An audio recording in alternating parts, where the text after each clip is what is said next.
സിയോൻ യാത്രയതിൽ മനമേ ഭയമൊന്നും വേണ്ടിനിയും. സിയോൻ യാത്രയതിൽ മനമേ ഭയമൊന്നും വേണ്ടിനിയും.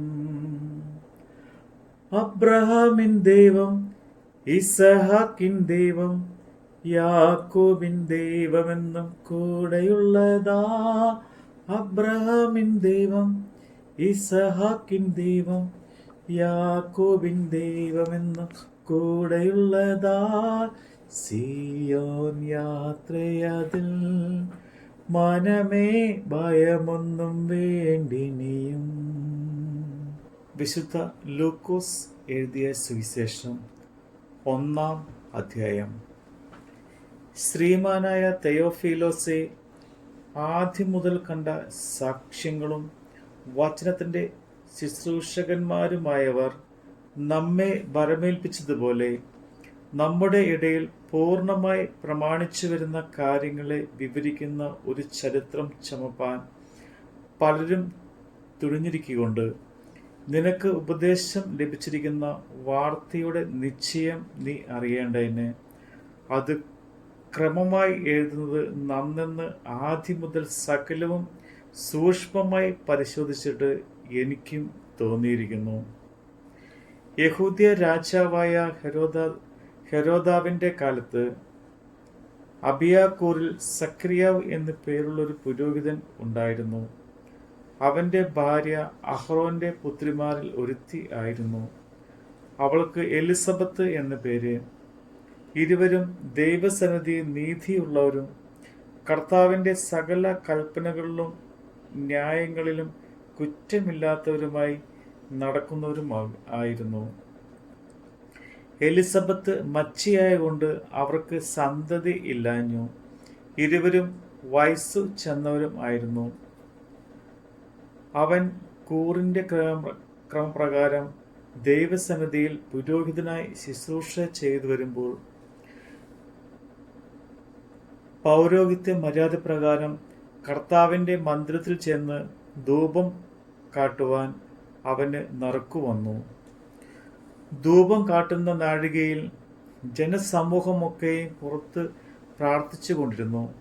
അപ്പോൾ കർത്താവിൻ്റെ ദൂതൻ ധൂപപീഠത്തിൻ്റെ വലത്തുഭാഗത്ത് നിൽക്കുന്നതായിട്ട് അവന് പ്രത്യക്ഷനായി. സക്രിയാവ് അവനെ കണ്ടു ഭ്രമിച്ച് ഭയപരവശരായി. ദൂതൻ അവനോട് പറഞ്ഞത്, സക്രിയാവെ, ഭയപ്പെടേണ്ട. നിന്റെ പ്രാർത്ഥനയ്ക്ക് ഉത്തരമായി നിന്റെ ഭാര്യ എലിസബത്ത് നിനക്ക് ഒരു മകനെ പ്രസവിക്കും. അവന് യോഹന്നാൻ എന്ന് പേർ ഇടണം. നിനക്ക് സന്തോഷവും ഉല്ലാസവും ഉണ്ടാകും. അവൻ്റെ ജനത്തിങ്കൽ പലരും സന്തോഷിക്കും. അവൻ കർത്താവിൻ്റെ സന്നിധിയിൽ വലിയവൻ ആകും. വീഞ്ഞും മദ്യവും കുടിക്കുകയില്ല. അമ്മയുടെ ഗർഭത്തിൽ വെച്ച് തന്നെ പരിശുദ്ധാത്മാവ് കൊണ്ട് നിറയും. അവൻ ഇസ്രായേൽ മക്കളിൽ പലരെയും അവരുടെ ദൈവമായ കർത്താവിങ്കിലേക്ക് തിരിച്ചു വരുത്തും. അവൻ അപ്പന്മാരുടെ ഹൃദയങ്ങളെ മക്കളിലേക്കും വഴങ്ങാത്തവരെ നീതിമാന്മാരുടെ ബോധത്തിലേക്കും തിരിച്ചുകൊണ്ട് ഒരുക്കമുള്ളൊരു ജനത്തെ കർത്താവിന് വേണ്ടി ഒരുക്കുവാൻ അവന് മുമ്പായി ഏലിയാവിൻ്റെ ആത്മാവോടും ശക്തിയോടും കൂടെ നടക്കും. സക്രിയാവ് ദൂതനോട്, ഇതു ഞാൻ എന്തോതിനാൽ അറിയും? ഞാൻ വൃദ്ധനും എൻ്റെ ഭാര്യ വയസ്സ് ചെന്നവളുമല്ലോ എന്ന് പറഞ്ഞു. ദൂതൻ അവനോട്, ഞാൻ ദൈവസന്നിധിയിൽ നിൽക്കുന്ന ഗബ്രിയേൽ ആകുന്നു. നിന്നോട് സംസാരിപ്പാനും ഈ സത്വർത്തമാനം നിന്നോട് അറിയിപ്പാനും എന്നെ അയച്ചിരിക്കുന്നു. തക്ക സമയത്ത് നിവൃത്തി വരുവാനുള്ള എൻ്റെ വാക്ക് വിശ്വസിക്കായകൊണ്ട് അത് സംഭവിക്കും വരെ നീ സംസാരിപ്പാൻ കഴിയാതെ മൗനമായിരിക്കും എന്നുത്തരം പറഞ്ഞു. ജനം സക്രിയാവിനായി കാത്തിരുന്നു. അവൻ മന്ദിരത്തിൽ താമസിച്ചതിനാൽ ആശ്ചര്യപ്പെട്ടു. അവൻ പുറത്തു വന്നാറെ അവരോട് സംസാരിപ്പാൻ കഴിഞ്ഞില്ല. അതിനാൽ അവൻ മന്ദിരത്തിൽ ഒരു ദർശനം കണ്ടു എന്ന് അവർ അറിഞ്ഞു. അവൻ അവർക്ക് ആംഗ്യം കാട്ടി ഊമനായി പാർത്തു. അവന്റെ ശുശ്രൂഷകാലം തികഞ്ഞ ശേഷം അവൻ വീട്ടിലേക്ക് പോയി. ആ നാളുകൾ കഴിഞ്ഞിട്ട് അവന്റെ ഭാര്യ എലിസബത്ത് ഗർഭം ധരിച്ചു. മനുഷ്യരുടെ ഇടയിൽ എനിക്കുണ്ടായ നിന്ദ നീക്കുവാൻ കർത്താവ് എന്നെ കടാക്ഷിച്ച നാളിൽ ഇങ്ങനെ എനിക്ക് ചെയ്തു തന്നിരിക്കുന്നു എന്ന് പറഞ്ഞ് 5 മാസം ഒളിച്ചു പാർത്തു. 6-ാം മാസത്തിൽ ദൈവം ഗബ്രിയേൽ ദൂതനെ നസ്രത്ത് എന്ന ഗലീല പട്ടണത്തിൽ ദാവീദ് ഗൃഹത്തിലുള്ള ജോസഫ് എന്നൊരു പുരുഷൻ വിവാഹം നിശ്ചയിച്ചിരുന്ന കന്യകയുടെ അടുക്കൽ അയച്ചു. ആ കന്യകയുടെ പേര് മറിയ എന്നായിരുന്നു. ദൂതൻ അവളുടെ അടുക്കൽ അകത്തു വന്ന്, കൃപ ലഭിച്ചവളെ, നിനക്ക് വന്ദനം, കർത്താവ് നിന്നോട് കൂടെയുണ്ട് എന്ന് പറഞ്ഞു. അവൾ ആ വാക്കു കേട്ട് ഭ്രമിച്ചു. ഇത് എന്തൊരു വന്ദനം എന്ന് വിചാരിച്ചു. ദൂതൻ അവളോട്, മറിയെ, ഭയപ്പെടേണ്ട, നിനക്ക് ദൈവത്തിന്റെ കൃപ ലഭിച്ചു. നീ ഗർഭം ധരിച്ച് ഒരു മകനെ പ്രസവിക്കും. അവന് യേശു എന്ന് പേർ വിളിക്കണം. അവൻ വലിയവനാകും, അത്യുന്നതന്റെ പുത്രൻ എന്ന് വിളിക്കപ്പെടും. കർത്താവായ ദൈവം അവന്റെ പിതാവായ ദാവീദിന്റെ സിംഹാസനം അവന് കൊടുക്കും. അവൻ യാക്കോബ് ഗൃഹത്തിന് എന്നേക്കും രാജാവായിരിക്കും. അവന്റെ രാജ്യത്തിന് അവസാനമുണ്ടാകുകയില്ല എന്ന് പറഞ്ഞു. മറിയ ദൂതനോട്, ഞാൻ പുരുഷനെ അറിയായകയാൽ ഇത് എങ്ങനെ സംഭവിക്കും എന്ന് പറഞ്ഞു.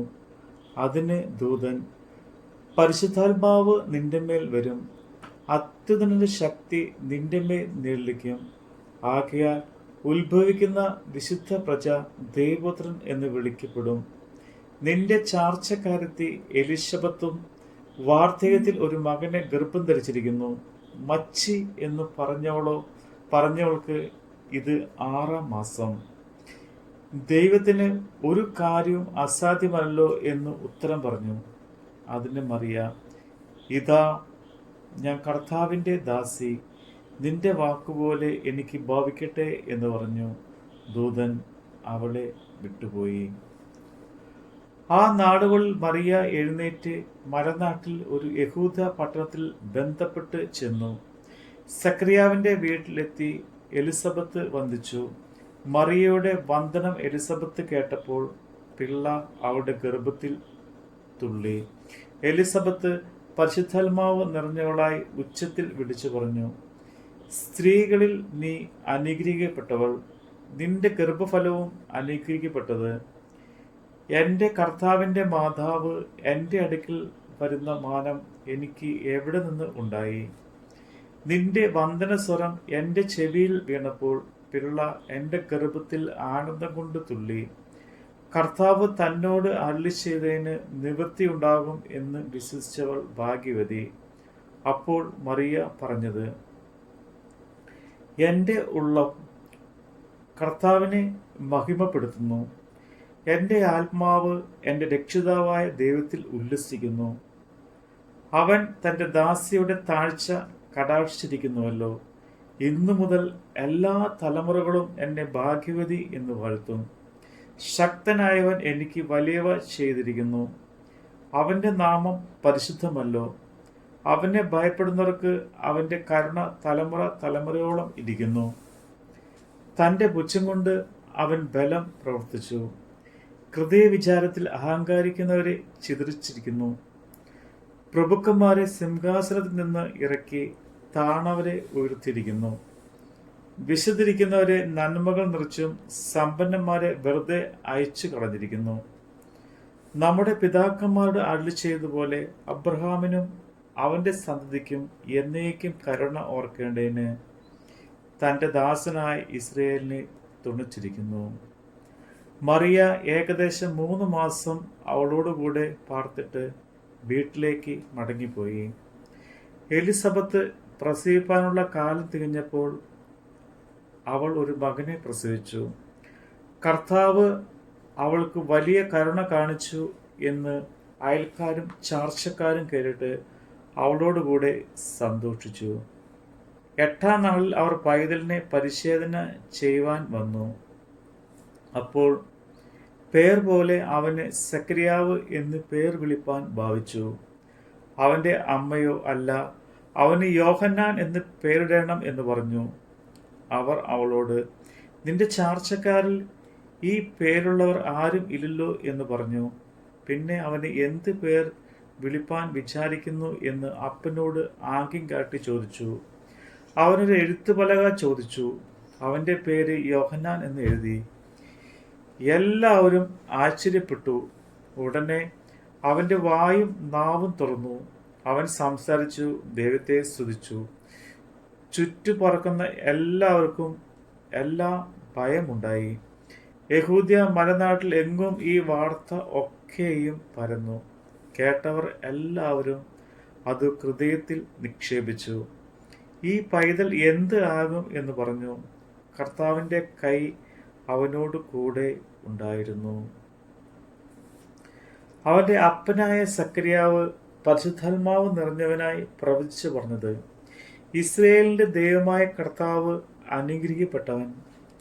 അവൻ തൻ്റെ ജനത്തെ സന്ദർശിച്ച് ഉദ്ധാരണം ചെയ്യുകയും ആദ്യം മുതൽ തൻ്റെ വിശുദ്ധ പ്രവാചകന്മാർ മുഖാന്തരം അരുളി ചെയ്തതുപോലെ നമ്മുടെ ശത്രുക്കളുടെ വശത്തു നിന്നും നമ്മെ പായിക്കുന്ന ഏവരുടെ കയ്യിൽ നിന്നും നമ്മെ രക്ഷിപ്പാൻ തൻ്റെ ദാസനായ ദാവീദിന്റെ ഗൃഹത്തിൽ നമുക്ക് രക്ഷയുടെ കൊമ്പ് ഉയർത്തുകയും ചെയ്തിരിക്കുന്നത് നമ്മുടെ പിതാക്കന്മാരുടെ കരുണ പ്രവർത്തിക്കേണ്ടതിനും നമ്മുടെ ശത്രുക്കളുടെ കയ്യിൽ നിന്ന് രക്ഷിക്കപ്പെട്ട് നാം ആയുഷ്കാലമൊക്കെയും ഭയം കൂടാതെ തിരുമുമ്പിൽ വിശുദ്ധിയിലും നീതിയിലും തന്നെ ആരാധിപ്പാൻ നമുക്ക് കൃപ നൽകുമെന്ന് അവൻ നമ്മുടെ പിതാവായ അബ്രഹാമിനോട് ചെയ്ത സത്യവും തൻ്റെ വിശുദ്ധ നിയമവും ഓർത്തുകൊണ്ട് ആകുന്നു. നീയോ പൈതലെ അത്യുന്നതന്റെ പ്രവാചകൻ എന്ന് വിളിക്കപ്പെടും.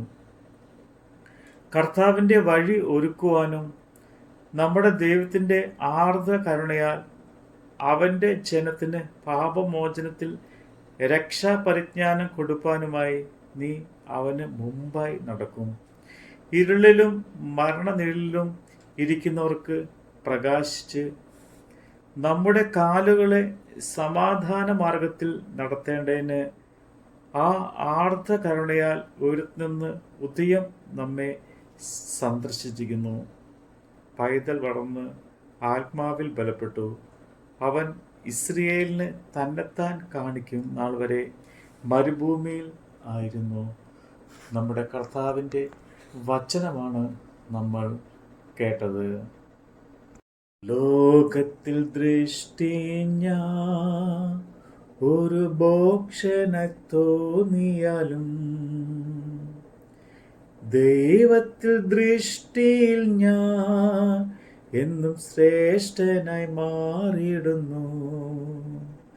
ദൈവത്തിൽ ദൃഷ്ടിയിൽ ഞാൻ എന്നും ശ്രേഷ്ഠനായി മാറിയിടുന്നു. അബ്രഹാമിൻ ദൈവം, ഇസഹാക്കിൻ ദൈവം, യാക്കോബിൻ ദൈവമെന്നു കൂടെയുള്ളതാ. അബ്രഹാമിൻ ദൈവം, ഇസഹാക്കിൻ ദൈവം, യാക്കോബിൻ ദൈവമെന്നു കൂടെയുള്ളതാ. സിയോൻ യാത്രയതിൽ മനമേ ഭയമൊന്നും വേണ്ടിനിയും. സിയോൻ യാത്രയതിൽ മനമേ ഭയമൊന്നും വേണ്ടിനിയും.